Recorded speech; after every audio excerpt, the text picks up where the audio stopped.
Hi hello नमस्कार. चला दिवसाची सुरुवात छान असे गरमागरम बटाटा भजीने घ्या. आणि आजची भजी खूप छान झाली होती. कधीतरी याची रेसिपी तुमच्यासोबत शेअर करेल. आजचा दिवस होता अक्षय तृतीयेचा आणि मी ऐकलेलं होतं की अक्षय तृतीयेच्या दिवशी आपल्या याची पूजा करायची असते, म्हणजे आपल्या गॅस स्टोवची. तर मी छान अशी पूजा करून घेतली. सकाळी नाश्ता झाला, सगळं स्वच्छ केलं. त्यानंतर मी पूजा केलेली होती, कारण की नाश्ता लवकर करणं गरजेचं होतं का ते तुम्हाला पुढे सांगेनच. तर अशा पद्धतीने माझी देवपूजासुद्धा झालेली होती आणि मस्त अशी मी छान पूजा करून घेतलेली होती. म्हणजे जास्त तर काही नाही, मला जेवढं येतं त्याप्रमाणेच मी केलं. मागच्या मी काही व्हिडिओमध्ये सुद्धा असं केलेलं होतं, म्हणजे अक्षय तृतीयेला. तर स्वस्तिक काढून घेतलेलं होतं, छान अशी त्यांची 5 बोटं काढून घेतले आपली. आणि नॉर्मल आपण जशी पूजा करतो हळदी कुंकू फूल वाहून त्या पद्धतीने छान पूजा करून घेतली. पण अशा छोट्या छोट्या गोष्टी केल्यामुळे ना आपल्या घरात प्रसन्नता खरंच निर्माण होते, हे नक्कीच आहे आणि छान वाटतं. तर त्या दिवशी म्हणजे अक्षय तृतीयेचा दिवस हा अतिशय चांगला आहे, 3.5 मुहूर्तापैकी एक आहे.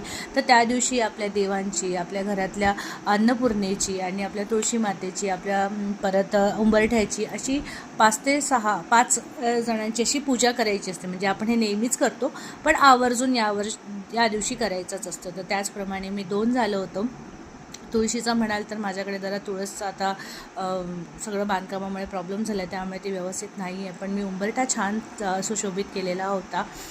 मस्त त्याची पूजा करून घेतली, हळदी कुंकू फूल व्हायला आणि मग रांगोळी काढायला घेतली होती. आणि ही छोटीशी ट्रिक, आणि ही ट्रिक मी आईकडनं शिकलेली होती. तिची अशा पद्धतीने पानं काढायचे आणि साधी सिंपल छोटीशी रांगोळी पण खूप सुंदर दिसत होती.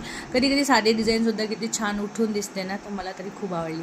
त्यानंतर गार्गीने हे छान अशी डिझाईन काढलेली होती, म्हणजे शिवलिंग काढलेलं होतं. आणि तिचा तो व्हिडिओ तिच्या आजीसाठी होता, तिने तो रेकॉर्ड करून ठेवलेला होता. आणि मी तुम्हाला इथे माझं ना मंगळसूत्र दाखवण्याचा प्रयत्न करते की आता ही लेटेस्ट डिझाईन आलेली आहे आणि मला माझ्या बहिणीनेच गिफ्ट केली.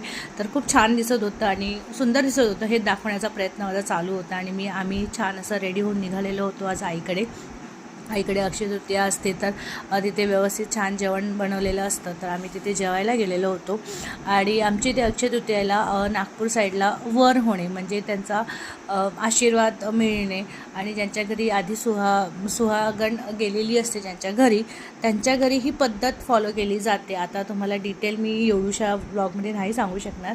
तर हे नवीन जोडपं म्हणजे एक जोडपं, यांना छोटंसं बाळ आहे.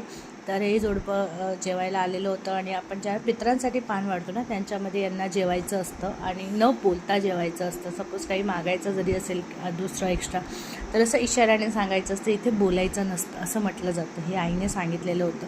तर आम्ही सगळे शांततेने, फक्त त्यांचा मी व्हिडिओ रेकॉर्ड केला असं पूजा वगैरे करताना, म्हणजे त्याचं. त्यानंतर मी काही रेकॉर्ड केलेलं नव्हतं, कारण की ते चांगलंच वाटत नाही त्यासाठी. आणि अशा पद्धतीने आई मम्मी पप्पांनी दोघांनीही त्यांची